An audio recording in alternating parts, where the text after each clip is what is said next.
What the? What? What just happened?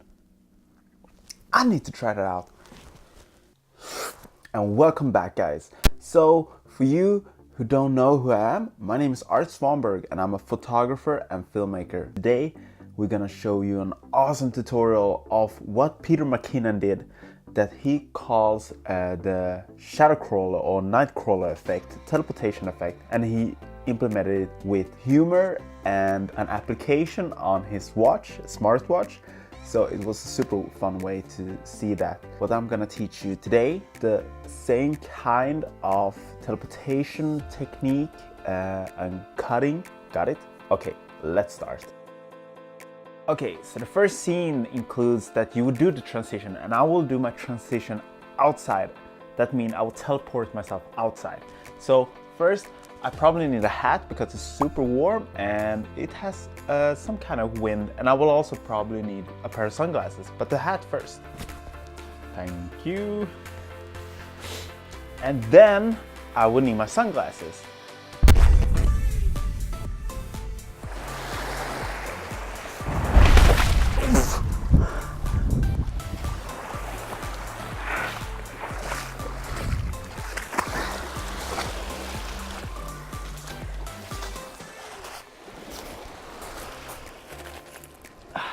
So that is how we do a teleportation. But it was a rather cold one, but it was worth it. Okay, so let's go back to the editing. Take it over from here, Art. Yes, I got it. So right now we will go into the editing part, but first I need to switch angle because this is quite uncomfortable.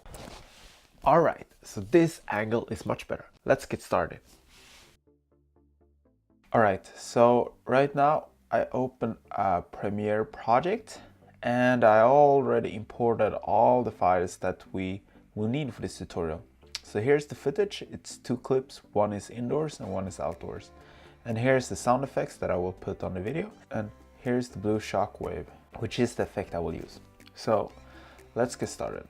Let's first make a sequence, which is 1080p, 24 frames per second, and call it transport. And let's drag our clip inside here. We want to keep existing settings, and here is the clip that is recorded in 4K, and that will scale a lot. And what we want to do with this clip is to scale to frame size. By doing it, we can fit everything into the frame. And for this clip, it was recorded 1080p and 50 frames per second, so we don't have to scale it. And what we want to do right now is we want to find in the first clip where we did the transition. And we can easily do it because I also made a sound effect with my mouth. Okay, so here we can see a peak, and that means I will do some kind of transition. So let's cut just before I make this transition. So about here, and then I enter the keyboard shortcut Q, and that will cut everything that is before this marker. So Q, and then cut everything there. After that, I want to cut like right when I'm into the transition. Just cut here, shortcut Alt C. And if we go a little bit further, where I will exit the scene, and then we want to show a clip where I'm not inside the scene. And I also made some extra selling points to the transition, which was spinning the cup. So then we made a cut of the transition when I'm in the middle, and then we want to find where we throw the sunglasses, about here, yeah. And then we do the shortcut Q, cut to that frame. Then we want to keep some frames here, and then we hit Alt C because then we get the sunglasses being thrown. And then we want a scene where we can see the cup is spinning, and we have it a little bit further here. Okay, just cut that Q, and then just cut with W, that will cut everything that is after the marker. All right, so we got these clips here. One where I'm in the scene, I'll be gone, and the sunglasses and the spinning cup. That's perfect. Let's add the blue shockwave, which is my effect, right? And you can see it's all pitch black in the background here because we imported this blue shockwave and it has a black background. And what we can do to reveal the clip that is underneath here is to go to Effects Control tab, and you hit opacity and you go to blend mode and you choose screen. Voila, here you see the black background disappears and here you have the actual footage. So let's play back and see how it looks.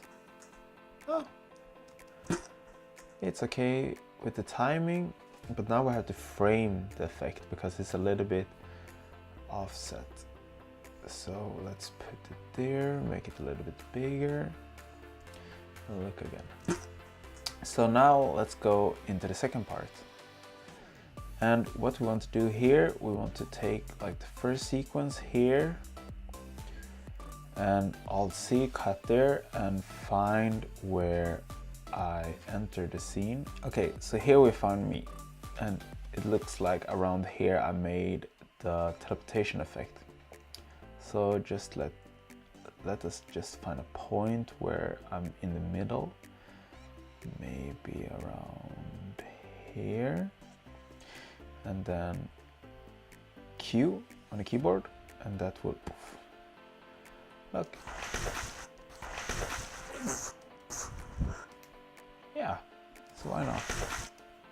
And what we will do here, just drag the blue shockwave effect over the layers again, and you see it's black. So what we do is we go to the Effect Control tab, go to opacity, go to the blend mode and choose screen. We will position the effect a little bit better. So we need to move it a little bit further up and a little bit to the side. Scale it down a little. Well, there you got it. Now we'll just hit V because I don't want to see the rest of the video. One thing to mention here is that the effect is very, very sharp, and the actual footage we are using are blurry and unsharp. So what we want to do, we could add a blur effect, and we can choose Gaussian blur, and let's enter like a value of 10. Then you see the effect gets a little bit blurry and it fits to the footage better. Bam! There you got it.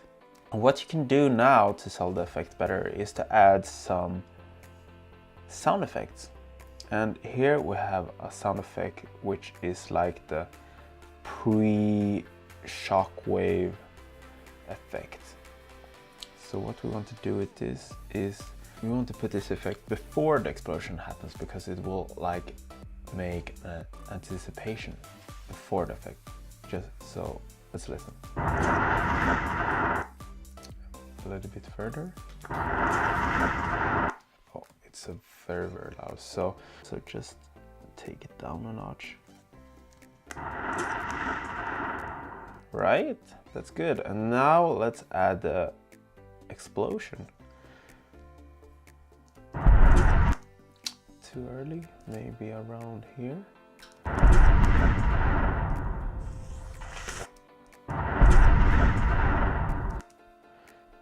Also a little bit too loud, so just take it down a notch. And here we can add the after effects. That is like the more bass in the explosion.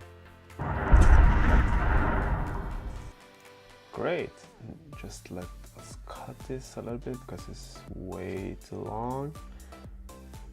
And what we can do to fade it out is we put our marker and we click one time, then we only mark this end part of the audio, and then you hold Command-Shift-D and Command-Shift-D and Command-Shift-D. And this will fade out the audio when it's finished. And then what we can do is we do the same thing on the effect here.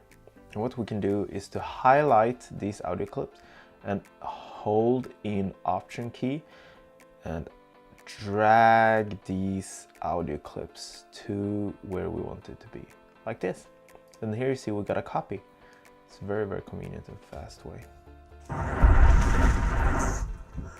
Okay, that looks great and the effect looks good.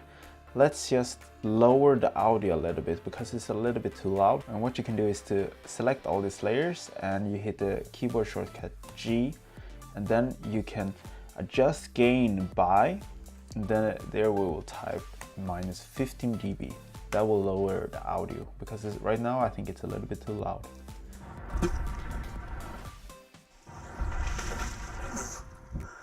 All right, so here you have it.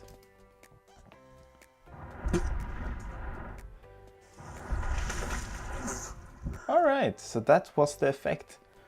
Okay, so, but what you saw in my final edit, that was a little bit different. In my final edit, where I did some ripple effect as well, is to make the transition more in a flow. Like the cuts that I made right now, they felt like real cuts if you look very closely.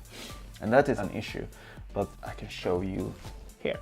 So here we got a ripple effect. Can you see it? Here we have some ripples going on here, right? So I made them in After Effects, but that is a more advanced tutorial. And I also added some glitch sound to it.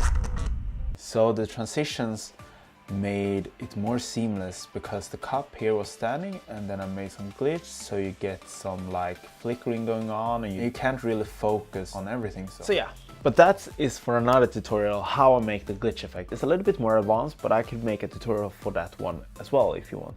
But if you like this tutorial, give this video a thumbs up and click that subscribe button because it will help me a lot to know that you want to see more of these kind of content, or you can comment what you want in the comment section down below of what you want to see in the next video. But thank you guys for watching and I see you in the next one. Peace out.